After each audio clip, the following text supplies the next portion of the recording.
सूरज पंचोली अभी 2 दिन पहले तक देश की जनता को, देश की मीडिया को, यूट्यूबर्स को, सोशल मीडिया पर जो सुशांत सिंह राजपूत के फैंस हैं, इन सभी को धमकी दे रहे थे कि अगर उन्हें ट्रोल किया गया, अगर उनका नाम दिशा सालियन के साथ जोड़ा गया, अगर सुशांत सिंह राजपूत के केस में उन्हें बेवजह घसीटा गया, तो वो उन सभी के ऊपर कानूनी कार्रवाई करेंगे, उन सभी को जेल में डलवा देंगे। लेकिन सूरज पंचोली ऐसा करके देखना चाह रहा था कि क्या इस देश की मीडिया, इस देश के यूट्यूबर्स, इस देश के जो लोग सुशांत सिंह राजपूत के फैंस हैं, क्या वो लोग मेरा ऐसा कहने के बाद डरते हैं क्या? अरे भाई, जो लोग पुलिस और सरकार से नहीं डरे, वो तुमसे कैसे डरेंगे? तुम तो कहीं लिस्ट में आते ही नहीं। अब सभी माहौल का गहन आकलन करने के बाद सूरज पंचोली ने एक नया दांव चलाया कि भाई साहब ने 2 महीने के बाद सुशांत सिंह राजपूत के केस के लिए सीबीआई जांच की मांग कर दी है। आर यू कॉमेडी मी?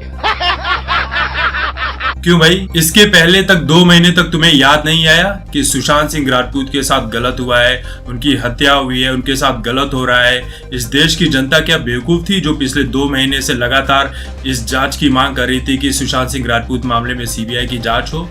2 महीने के बाद तुम्हारे दिमाग से पर्दा हटा कि सुशांत सिंह राजपूत के लिए सीबीआई जांच की मांग करनी चाहिए। सूरज पंचोली बॉलीवुड के अकेले सेलिब्रिटीज नहीं है। वैसे सूरज पंचोली को सेलिब्रिटीज बोलना ही बड़ा अजीब सा लगता है यार, कि 2 फिल्में की हैं, उसमें से दोनों ही फ्लॉप हैं, और सेलिब्रिटीज बोलना मतलब बड़ा यार खुद को शर्मिंदगी लगती है। लेकिन फिर भी चलो ठीक है। तो सूरज पंचोली के साथ बॉलीवुड के बहुत सारे ऐसे सेलिब्रिटीज हैं, जैसे वरुण धवन, अनुपम खेर और भी बहुत सारे लोग हैं। धीरे धीरे वो जुड़ते चले जा रहे हैं।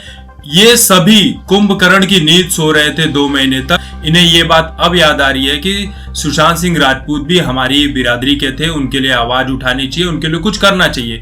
तो सब के सब अचानक से एक्टिव हो चुके हैं सोशल मीडिया पर सुशांत सिंह राजपूत को सीबीआई जांच की मांग करवाने के लिए कि सुशांत सिंह राजपूत को इंसाफ मिलना चाहिए। देखिए, इन लोगों को क्या लगा था ना कि ये जो देश की जनता है ना, ये बड़ी बेवकूफ है, ये बहुत भोली है, ये कुछ दिन के बाद हर मैटर को भूल जाती है। जब देश में 26/11 जैसी घटनाएं हो जाती हैं, मुंबई ट्रेन में ब्लास्ट हो जाता है, ये सारी चीजें भूल जाती है, तो ये तो सुशांत सिंह राजपूत के मामले में छोटा मोटा केस होगा। इन लोगों ने ऐसा सोचा होगा कि देश की जनता भूल जाएगी कि 2 दिन ये लोग कैंडल मार्च निकालेंगे, जयकारे लगाएंगे, सुशांत सिंह राजपूत को इंसाफ दो, इंसाफ दो, और सीबीआई जांच की मांग करेंगे। उसके बाद ये लोग थक हार के बैठ जाएंगे और अपने अपने घरों में अपनी जिंदगी में मस्त हो जाएंगे। लेकिन ऐसा नहीं हुआ क्या कि ये जो सड़क 2 का जो ट्रेलर आया, इसकी जब अनाउंसमेंट हुई थी कि इसको ऑनलाइन रिलीज किया जाना है, तब से लेकर अब तक इसको जो बॉयकॉट करने की मांग चल रही थी वो बहुत तेजी से पकड़ ली थी। और जब ट्रेलर आया तो भाई ये वीडियो बनाए जाने तक अब तक 90 लाख लोगों ने इस ट्रेलर को डिसलाइक कर दिया है। तो ये जो ट्रेलर को डिसलाइक करने वाला सिलसिला था ना, इस बात से ये बॉलीवुड के सेलिब्रिटीज घबरा चुके हैं कि अब सुशांत सिंह राजपूत को इंसाफ नहीं मिलेगा तो हमारी फिल्मों के साथ भी वही होगा जो सड़क 2 के साथ हुआ था। जब लोग फिल्में देखेंगे नहीं तो हम काहे के सेलिब्रिटीज पे? देखिए, इस देश की जनता को तुम जैसे सेलिब्रिटीज की जरूरत नहीं है।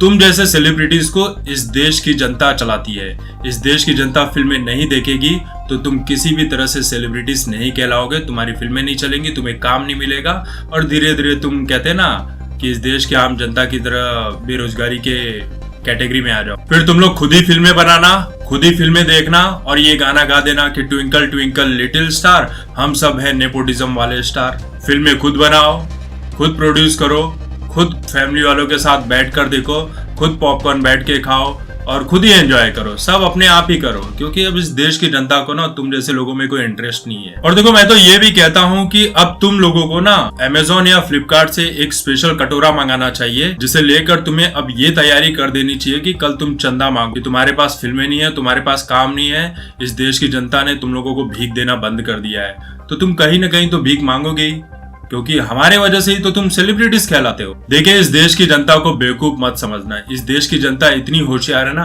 कि तुम जैसे लोगों को ना भंगार के भाव में बेचकर चली आएगी। और टाइम निकल जाने के बाद सीबीआई जांच की मांग करने का कोई मतलब है क्या? सुशांत सिंह राजपूत के फैंस को जो करना था उन्होंने ऑलरेडी कर दिया है। केस बहुत आगे बढ़ चुका है और आज नहीं तो कल सुशांत सिंह राजपूत को इंसाफ मिल ही जाएगा। तो तुम लोग अपने अपने घरों में बैठे रहो, एंजॉय करो, लॉकडाउन एंजॉय करो, क्योंकि तुम्हारे पास अब तो कोई काम है नहीं, वैसे ही कोरोना चल रहा है, फिल्मों की शूटिंग होने वाली नहीं है।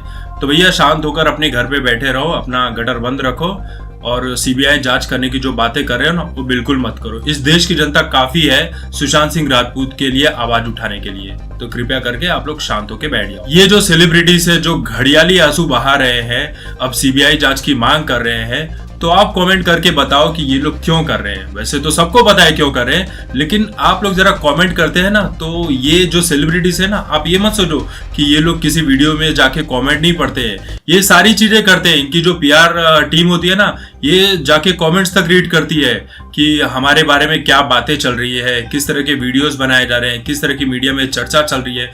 तो उन सभी को कहते हैं ना कि आकलन करने के बाद ये लोग जाके बताते हैं अपने अपने सेलिब्रिटीज को कि देखो भाई, तुम लोगों के बारे में ये बातें चल रही है, अब हमें इस तरह से काम करना होगा, तब जाकर हमारी जो बिगड़ी हुई इमेज है वो आम जनता के बीच सुधर कर आएगी। लेकिन लाख पीआर का काम कर डालो, लाखों पैसे फूंक डालो, बाहर डालो, अब कोई फर्क नहीं पड़ने वाला है। देश की जनता की आंखें खुल चुकी है और वो समझ चुकी हैं कि ये जो बॉलीवुड वाले सितारे हैं ना, ये सब के सब ढोंगी लोग हैं। क्योंकि असली सितारे तो हमारे वो हैं जो सरहद पर खड़े रहते हैं 24 घंटे इस देश की सेवा में। तुम जैसे नल्ले लोग नहीं हो भाई। तुम जैसे नल्ले लोगों को इस देश की जनता ने सर के ऊपर बैठाया ना, वही सबसे बड़ी भूल थी हमारी। तो दोस्तों, कमेंट करके जरूर बताएं। तब तक देखते रहिए आपकी बात मुकेश के साथ। धन्यवाद।